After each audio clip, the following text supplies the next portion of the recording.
All right, let's dive into something truly fascinating today. We're going on a journey to explore a powerful idea that every single one of us has a hidden form of perception. We're going to look at what it means to see beyond our physical senses and unlock an inner vision that ancient traditions say is our birthright. So let me ask you something right off the bat. Is what you see around you right now with your own two eyes the whole truth? Is that the complete picture? Well, the ideas we're exploring today suggest that what we see is really just the tip of the iceberg. There's a whole other world to perceive. So what if there was another way to see? And I don't mean that as some kind of poetic metaphor. I mean, what if it was a genuine dormant ability you have? This is what's often called the eye of the soul, a portal to a deeper reality, an inner vision that sees the truth behind the curtain. Now, this isn't just about seeing cool auras or having mystical experiences. Not at all. This is actually framed as something, well, kind of revolutionary. It's about reclaiming an innate ability, what some call your energetic sovereignty, that has been forgotten or maybe just buried under all the noise of our daily life. And here's the key. This is not some superpower that's only for a select few people. The core idea here is that this is a natural part of your human design. It's an internal technology that every single one of us has, just waiting for us to flip the switch. And believe me, this concept is anything but new. It's a timeless piece of wisdom, one that's been hidden in plain sight, woven through the history of ancient cultures and secret traditions all over the globe. What's so amazing is just how universal this is. In Hindu tradition, it's the Agnya Chakra, the center of command.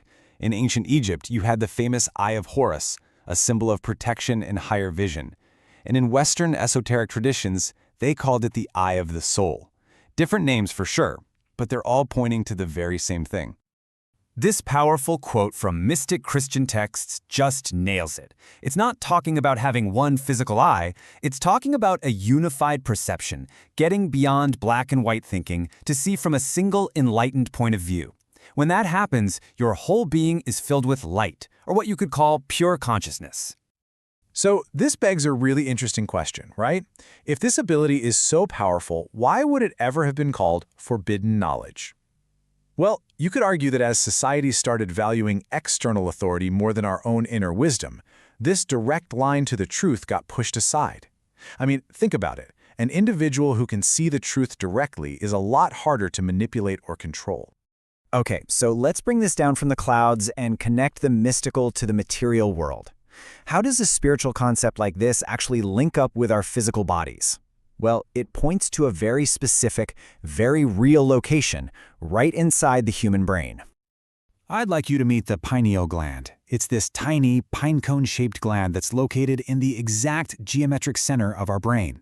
Now, that location is no accident. For ancient traditions, this very spot was the physical anchor for our consciousness. They literally called it the seat of the soul. And this is where it gets really fascinating.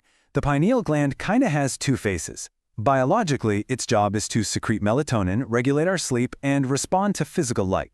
But on the esoteric side, it's seen as the gateway to spiritual perception, responding to our inner intention, and it might even produce molecules linked to incredible visionary states. It's basically the biological hardware for our spiritual software. So, if the hardware is already installed, how do we turn it on? Well, the activation method is what you could call an inner technology. It doesn't require anything from the outside world. It relies completely on two tools we all have right now: our attention and our breath. The process itself is surprisingly simple but incredibly profound. First step, create some inner silence. You have to move past the constant noise of your automatic thoughts. Second, you gently focus your attention on the point right between your eyebrows. And third, you use a rhythmic, conscious breath to sync up your mind and your body. A fantastic technique for this is something called box breathing. It's super easy. You just inhale for a count of 4, hold for 4, exhale for 4, and hold again for 4. This simple, balanced rhythm is absolutely perfect for creating the calm, focused state you need to energize the center of vision. Now, activating this center, that's really just the beginning of the story. The real journey is learning how to live with this new, deeper level of perception. And trust me, it comes with some incredible gifts, but also its own unique set of challenges. So, what's one of the first things people notice? A heightened sensitivity to truth.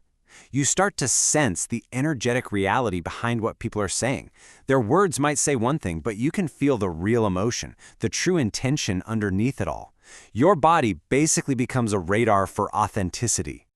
And that leads to a really critical challenge, the ego trap. It is so easy to start feeling special or superior with this newfound perception, but that's not the goal. The true purpose isn't to judge others or chase after spectacular visions just so you have a cool story to tell. It's about cultivating compassion, seeking clarity, and using any insight you get to help and understand. So how do you integrate all this without getting totally lost in it? Here are some really practical tips. A short daily practice is key. Consistency is everything.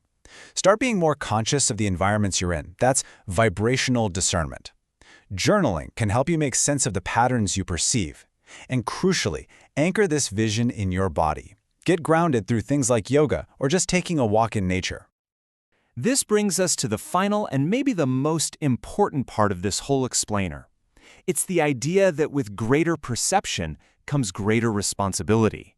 This isn't some prize you win at the carnival. It's a purpose you have to live into. You know, inner vision without action is kind of useless. It's described as a compass. It can show you the direction of your most authentic path, your true purpose. But a compass doesn't do you any good if you don't actually get up and walk where it's pointing. The whole transformation is summed up perfectly in this quote. The world doesn't change. Your way of perceiving it changes. The external world is what it is. The shift is completely internal. When you change your perception, you change your relationship to everything, and your entire reality gets reframed. And this leads us to the ultimate takeaway. The visions, the insights, they aren't coming from some source out there. What's happening is the universe is being perceived through the lens of your own consciousness. This is the moment when the idea of separation, that you're here and the world is out there, just starts to dissolve. And so, we're going to end with this question.